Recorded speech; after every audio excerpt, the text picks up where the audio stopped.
Hare Nama Hare Nama eva kevalam Kalo nasteva nasteva nasteva gatiranyata.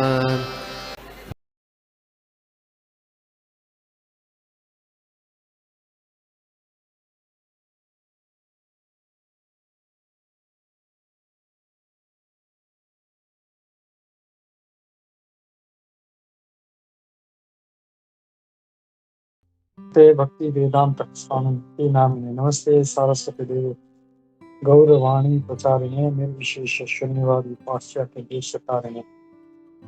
जय श्री कृष्ण चैतन्य प्रभु नित्यानंद श्री अद्वैत गदाधर शिवासादि गौर भक्त वृंद। हरे कृष्ण कृष्ण कृष्ण हरे हरे हरे राम राम राम हरे हरे। नाना शास्त्र विचारणैक निपुण षड धर्म संस्थापको लोकानां हितकारिणो त्रिभुवने मन्यो शरण्याकरो श्री राधा कृष्ण पदारविंद भजनानंदेन मत्तालिको वंदे रूप सनातन रघुजुग श्री जीव गोपालको सर्वस्य चाहं हृदि सन्निविष्टो मत्तः स्मृतिर्ज्ञानम् अपोहनं च वेदैश्च सर्वैरहमेव वेद्यो वेदान्तकृत वेद विदेव चाहम्।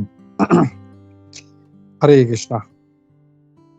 तो हम लोग देख रहे हैं भक्ति रसामृत सिंधु का अध्याय नंबर 16 आध्यात्मिक भक्ति के आगे के लक्षण। मैं स्क्रीन शेयर करता हूं।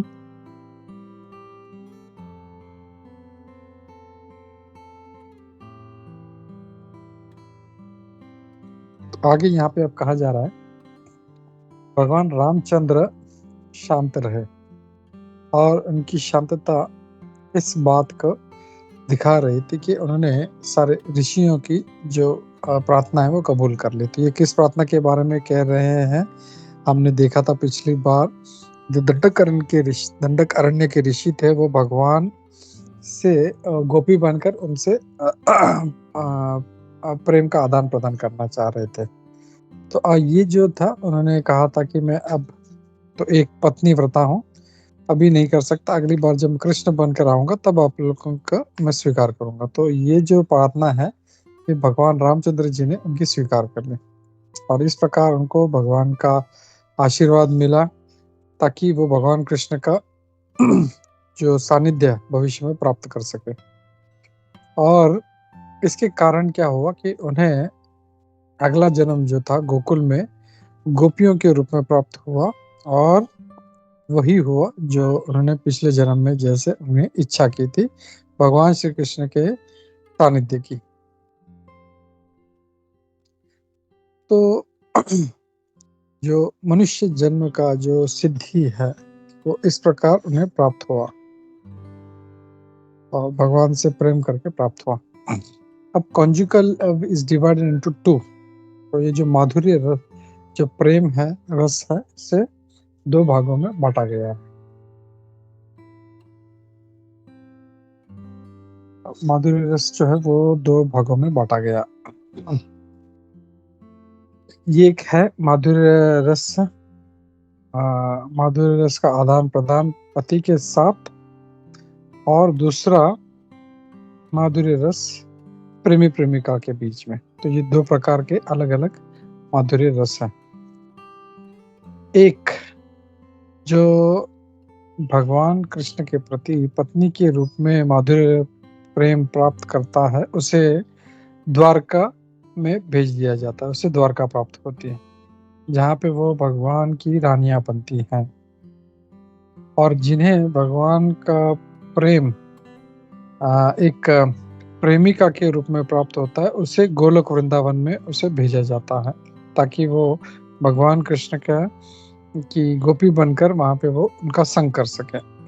हमें ये ध्यान पूर्वक हमें नोट करना चाहिए कि ये जो प्रेम है भगवान का, चाहे गोपी से हो या उनकी रानियों से हो, ये सिर्फ स्त्रियों के लिए नहीं है, सीमित नहीं है। मनुष्य भी ऐसे भावना रखकर इसे प्राप्त कर सकते हैं जैसे दंडकरण के ऋषियों ने प्राप्त किया। अगर कोई भगवान से इस माधुर्य रस का आस्वादन करना चाहता है, लेकिन वो गोपियों के पद चिन्हों पर नहीं चल रहा है, तो उसे फिर द्वारका जो है उसे प्रवेश प्राप्त होता है।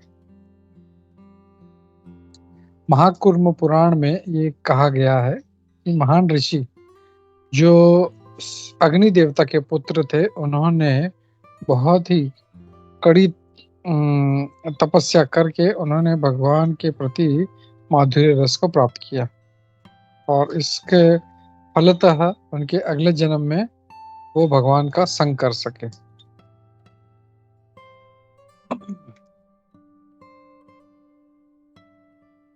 ओके, ये था माधुर्य रस के बारे में।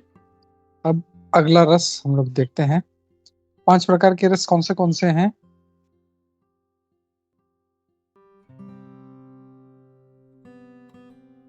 हरे कृष्णा प्रभु जी। दास्य रस, साख्य रस, दास्य रस, माधुर्य रस,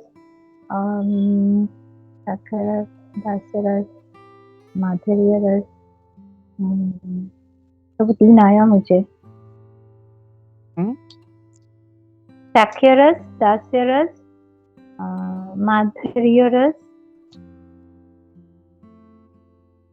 चलो मैं लाइन में बताता हूँ। सबसे पहले है शांत रस, उसके ऊपर है दास्य रस, उसके ऊपर है साख्य रस, उसके ऊपर है वात्सल्य रस, और सबसे टॉप मोस्ट है माधुर्य रस। तो अब माधुर्य रस का चर्चा हो गया, अब वात्सल्य रस के बारे में बात कर रहे हैं यहाँ पे श्री रूप गोस्वामी जी। तो यहाँ पे ये कहा गया है, जो भक्त भगवान कृष्ण को पिता के रूप में या मित्र के रूप में देखते हैं, उन्हें नंद महाराज या सुबाल के पद चिन्हों पर चलना चाहिए।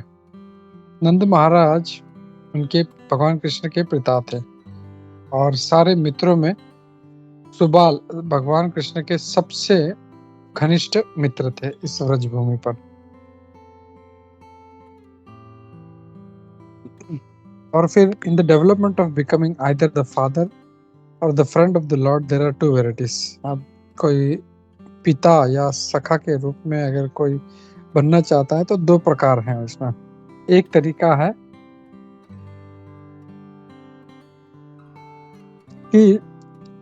है कि वो डायरेक्ट भगवान का पिता बने, या दूसरा वो नंद महाराज को फॉलो करके पद चिन्ह पे चल के वो भगवान कृष्ण के उपयुक्त पिता बने। इन दोनों में से भगवान कृष्ण के डायरेक्ट पिता बनना वो रिकमेंडेड नहीं है, इसको प्रेरित नहीं किया जाता। और ऐसा जो डेवलपमेंट है वो हमें मायावाद की तरफ ले जा सकता है। मायावादी सोचते हैं कि वो स्वयं भगवान कृष्ण है, और जब ये सोचेंगे कि मैं नंद बन गया हूँ, तो उसका जो वात्सल्य रस है वो भी अशुद्ध हो जाएगा मायावाद से। मायावाद जो है, जो सोच है वो बहुत ही अपराधपूर्ण है, और ऐसे किसी भी अपराधी को भगवान कृष्ण के लोक में उनको प्रवेश प्राप्त नहीं होता। अब स्कंद पुराण में ये कहा गया है, एक बहुत ही वृद्ध एक व्यक्ति की कहानी आती है जो हस्तिनापुर में रहता था, जो पांडवों का राज्य था। वो भगवान कृष्ण को पुत्र की तरह प्रेम करता था, और ये बूढ़ा व्यक्ति, इन्हें नारद मुनि जी ने इनको उपदेश दिया कि तुम्हें नंद बाबा के पद चिन्हों पर चलना चाहिए, और इसलिए उसे जो यश प्राप्त हो गया। वहां पे एक स्टेटमेंट आता है नारायण व्यूह स्तव स्तोत्र में कि जो व्यक्ति जो हमेशा भगवान को अपने पति, अपने सखा या पिता के रूप में देखते हैं, उन्हें उनकी सभी लोग उनकी पूजा करते हैं। ये भगवान के प्रति जो प्रेम है, ये सिर्फ भगवान की स्पेशल कृपा से ही प्राप्त हो सकता है, या उनके शुद्ध भक्त के कृपा से प्राप्त हो सकता है। This process of devotional service is sometimes called पुष्टि मार्ग, और इस भक्ति को कभी कभी पुष्टि मार्ग भी कहा जाता है। पुष्टि मतलब पुष्टि देना और मार्ग मतलब है पथ, और ऐसा डेवलपमेंट है वो भक्ति में हाईएस्ट स्टैंडर्ड में है, और इसीलिए इसे पुष्टि मार्ग कहा जाता है। तो जो वल्लभ संप्रदाय है, जो विष्णु स्वामी हैं, उस संप्रदाय से हैं, वो भगवान कृष्ण की पुष्टि मार्ग में उनकी आराधना करते हैं। खासकर गुजरात के जो भक्त हैं वो भगवान बाल कृष्ण के बाल स्वरूप में उनकी पूजा करते हैं। हरे कृष्णा। तो मैं यहाँ पे रुकता हूँ। किसी का कोई प्रश्न है, कुछ डाउट से तो ले सकते हैं। हरे कृष्णा। हरे कृष्णा। ओके, तो हम लोग रुकते हैं यहाँ पे और हम लोग लेते हैं श्रीमद् भागवतम। हरे कृष्णा। श्री श्री भक्ति रसामृत सिंधु की जय, श्री प्रभुपाद की जय, श्री रूप गोस्वामी पाद की जय, इस्कॉन गुरुवृंद की जय। हरे कृष्णा।